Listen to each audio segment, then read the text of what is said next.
एक छोटे से गांव में रोहित नाम का एक सीधा साधा दयालु लड़का रहता था। उसका दिल इतना बड़ा था कि हर किसी की मदद के लिए तैयार रहता। एक दिन बारिश के बाद कीचड़ में उसे एक छोटा सा घायल पिल्ला मिला। ठंड से कांपता हुआ कांटों में फंसा। रोहित ने उसे उठाया, साफ किया, पट्टी बांधी और घर ले गया। उस दिन से वो उसका सबसे अच्छा दोस्त बन गया। उसने उसका नाम रखा मोटी।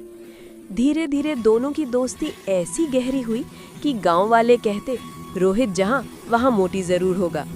सुबह खेतों में काम के लिए जाते, दोपहर को नदी किनारे खेलते और शाम को मोटी रोज स्कूल के बाहर उसका इंतजार करता। दोनों की जिंदगी में सुकून और सच्ची मोहब्बत थी, एक इंसान और एक जानवर के बीच की प्यारी डोर। लेकिन हर अच्छे इंसान की कहानी में एक बुरा साया जरूर होता है। गांव का जमींदार रघु ठाकुर लालची और निर्दयी आदमी। वो गरीबों की जमीन हड़पकर अपना साम्राज्य बढ़ा रहा था। जब रोहित को पता चला कि ठाकुर उसके दोस्त रमेश की जमीन भी छीनना चाहता है, तो उसने ठाकुर का विरोध किया। रघु ने सबके सामने धमकी दी, ज्यादा हीरो बनने की जरूरत नहीं है, वरना तुझे और तेरे कुत्ते दोनों को सबक सिखा दूंगा। लेकिन रोहित नहीं डरा। उसने कहा, सच बोलने वाला कभी नहीं डरता। उस रात ठाकुर ने अपने आदमियों को भेजा। रोहित अकेला था, पर उसने पूरी ताकत से मुकाबला किया। मोटी ने भागकर मदद लाने की कोशिश की, पर जब तक वो लौटा सब खत्म हो चुका था। रोहित जमीन पर खून से लथपथ पड़ा था। मोटी उसके पास जाकर बैठ गया। उसकी ठंडी होती सांसों को महसूस करता रहा। जब गांव वाले आए, मोटी ने किसी को भी पास नहीं आने दिया। वो वहीं बैठा रहा जब तक रोहित की चिता नहीं जली।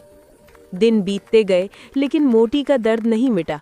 वो हर रात उसी जगह जाकर बैठता जहां उसका मालिक मारा गया था। पर अब उसकी आंखों में डर नहीं, आग थी, बदले की आग। एक एक करके ठाकुर के आदमी रहस्यमयी हादसों में मरने लगे। किसी की मोटरसाइकिल खाई में गिरी, किसी का दरवाजा तोड़कर कोई अंदर घुसा और हमला किया। गांव वाले डरने लगे, कोई तो है जो रोहित का बदला ले रहा है। रघु ठाकुर को भी शक हुआ कि ये सब मोटी कर रहा है, पर वो यकीन नहीं कर पा रहा था कि एक कुत्ता इतना चालाक कैसे हो सकता है। एक रात जब रघु अपनी जीप से कहीं जा रहा था, सामने वही जाना पहचाना साया खड़ा था, मोटी। उसकी आंखें लाल, शरीर मिट्टी और खून से सना हुआ था। रघु ने बंदूक निकाली, पर गोली चलाने से पहले ही मोटी उस पर झपटा। जीप पलट गई, रघु जमीन पर गिरा और वहीं उसकी सांसें थम गई। अगली सुबह गांव वालों ने देखा, ठाकुर की लाश उसी पेड़ के नीचे थी जहां रोहित मारा गया था। पास में मोटी बैठा था, लेकिन अब वो शांत था, जैसे उसका काम पूरा हो गया हो।